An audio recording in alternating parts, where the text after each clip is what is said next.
Mobile চুরিকে কেন্দ্র করে দুই পরিবারের দ্বন্দ্ব। ঘটনার জেরে কদমতলীর শিশু রিফাতকে বাসায় ডেকে নিয়ে হত্যা।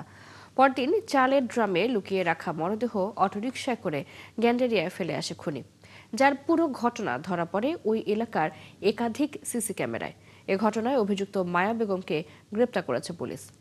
আশিক মাহমুদের প্রতিবেদন। ডেন্টিস্টের পরামর্শ নাও নতুন কোলগেট অ্যাক্টিভ সল্ট। গত 17 ফেব্রুয়ারি রাজধানীর কদমতলী থানাধীন খানকা শরীফ পুকুরপাড় এলাকার সিসি ক্যামেরার ফুটেজ এটি, যাতে দেখা যায় খাবার দেওয়ার কথা বলে ছোট্ট রিফাতকে বাসায় ডেকে নেয় মায়া বেগম নামের এই নারী। তার পেছন পেছন ছোট্ট রিফাতও মায়া বেগমের ঘরে প্রবেশ করে। এরপর থেকে নিখোঁজ রিফাত।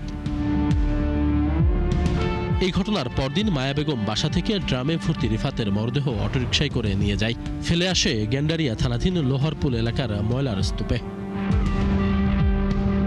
ওই দিন রাতে পরিবারের সদস্যরা রিফাতের মরদেহ শনাক্ত করে। স্বজনরা বলছেন, মোবাইল চুরিকে কেন্দ্র করে মায়া বেগমের সাথে দ্বন্দ্ব ছিল তাদের। আমার ছেলে আগে আমার ছেলেকে গায়েব করে এলিস, আমি কি করবো এখন? ছেলে লাগে তো আমার বাড়ি উচিত ছিল, আমার ছেলে না মারি।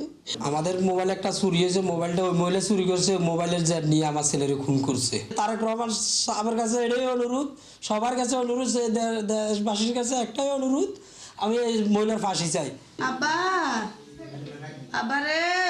রিফাতকে পরিকল্পিতভাবে হত্যা করে মায়া বেগম নিজেই নিখোঁজের নাটক সাজায় বলেও জানায় স্বজনরা।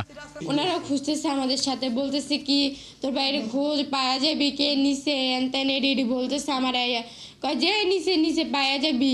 এরপরে দিয়ে বলতেছে দোয়া কর, ইয়ে কর, নামাজ পড়ে এনতেন এডি কয়ে রাখছে আমার। তারাও আমাদের সাথে এমনভাবে চলছে, মানে আমার নাতিরে ফাই যাইব, তোমরা টোক সমস্যা না, আল্লাহ যদি বাঁচা, আমার নাতিরে যদি পায় আমি মসজিদে 20 টাকা দিব, আরো হেও কইতে আছে। কদমতলীর খানকা শরীফ পুকুরপাড় এলাকায় সবার প্রিয় ছিল রিফাত। তার এমন করুণ মৃত্যু কিছুতেই মানতে পারছে না এলাকাবাসী। সবার দাবি সর্বোচ্চ শাস্তি হোক খুনির। ও ছোট্ট একটা বাচ্চা, ও তো নিষ্পাপ, ও কিচ্ছু বোঝে না। মহিলা যেই কাজ করবে কল্পনার বাইরে, যেই কাজ করছে এই কাজের জন্য তার ফাঁসি হোক। মোবাইল চুরি করছে, বাচ্চা দেখছে, এই জন্য বাচ্চাদের ঘরের ভিতরে নিয়ে মাইরা ড্রামে করে লয়ে নিয়ে সূত্রপুর ফেলাইস। নতুন ড্রাম কিনা আছে, আইন আবার সেই ড্রামের ভিতরে বসে কাপড় দিয়া বইরা যাইতে পরে রিস্ক লয় গইতেছে কয়েকটা বারকে। আমরা ফাঁসি চাই, কারণ এই মহিলা এরকম এতটুকু বাচ্চা তো নির্দোষ, কারণ তাকে কেন এরকম মারল। এই ঘটনায় রিফাতের মা বাদী হয়ে কদমতলী থানায় হত্যা মামলা দায়ের করেছেন।